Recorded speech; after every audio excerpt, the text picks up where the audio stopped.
All right, so I'll ask you the question then. How does one have a civil, interesting conversation with someone from the other side of the political spectrum? Because I actually think the reason people don't want to do those conversations is largely because it just gets contentious. It turns into screaming or it turns into hurt feelings. Yeah. You know what I mean? It's really hard to go, oh, you're pro-life? I'm pro-choice. Do you want to talk about it for a half hour? Mm-hmm. And at the end of the half hour, be like, that was a great conversation. Yeah. Almost always one person's pissed at the end of that conversation. Yeah. You know what I mean? How do you do that?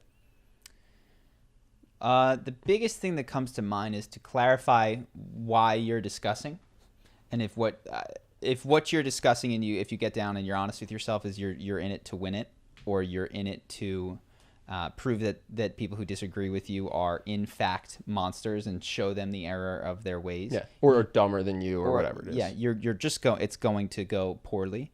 Better things are to understand how, presume that this person is at some level a good person. And even if you're certain in your belief that abortion is right or wrong, ask yourself, how could a good person believe something that is wrong? And going with that perspective in a genuine attempt to understand, recognizing that if your goal is to change people's minds, that's the only way to do it. I mean, you have to assume that the world is not made up of 45 or 55% evil people who are completely irredeemable.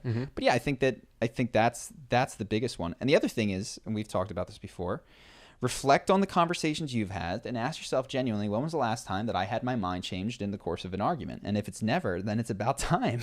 You need to change your mind at some point when faced. You were not born into the community that happened to get everything right. So there should have been a conversation at some point in your life that made you scratch your head and go, oh boy, I got to rethink that. And if it's not any time in the near past, then you might have a problem. Yeah. I actually want to pile on. So you talked about the mentality, which is coming in, assuming the person is intelligent and coming in being curious. I actually think, importantly, get that out there. Let them know that that's your mentality too, in some way. So if abortion comes up or whatever, and the person's like, oh, I'm pro-life, be like, oh, I'm pro-choice. Do you want to discuss why you believe in that? Because I would love to know why you're pro-life, versus just going in and being like, you're pro-life, how could you be pro-life? You know what I'm saying? Like, tell them, oh, you're pro-life, I'd love to understand why that is. Yeah. And then after they say it, if they say something you disagree with, you can even, instead of just being like, oh, I disagree with you, you're wrong, you can go, I actually see it differently, do you want to know why?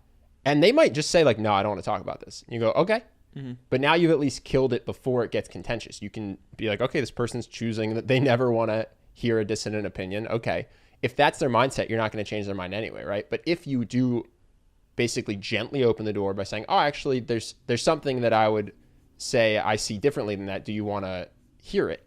And they say yes, they're going to have to receive it civilly because they've kind of opted into it. Yeah. Do you know what I'm saying? Totally. So I think the mindset is absolutely the number one, but conveying that mindset, being as Socratic as possible with questions, and also getting them to continue to opt into the conversation, that's going to help a lot with having it be civil and potentially persuasive. Yeah. And I think where it goes awry is the immediate jump down the throat, the immediate, no, that's not true, and here's why. Now it's almost impossible to be on the same team. Yeah. Instead of exploring the truth, trying to get to the truth together. That's the only way to be persuasive. Yeah, and to be clear, I mentioned goals and why you're having conversations. There's times where I'll sit down and be like, I'm here for a fight. Yeah, well, you're special. You love to butt heads. Yeah, and I'm like, I'm here to engage in a pissing match and see who can pee the farthest, and just argue about stuff. Which for me, I can do that and have a great time. And if I do it with the right person, we can actually both have a great time, even if we wind up yelling at each other, because it's just, that's kind of what we both want to do. Yeah. I like that you're referring to your dad as a person. I can talk to a person in this way.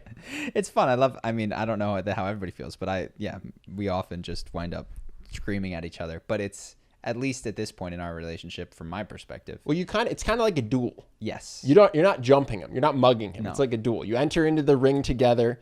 You both put your gloves on. Yeah. And you go, okay, let's try to kill each other.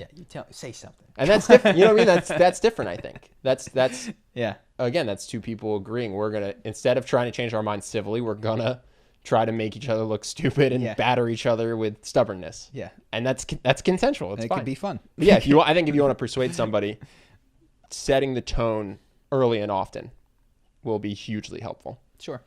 Cool.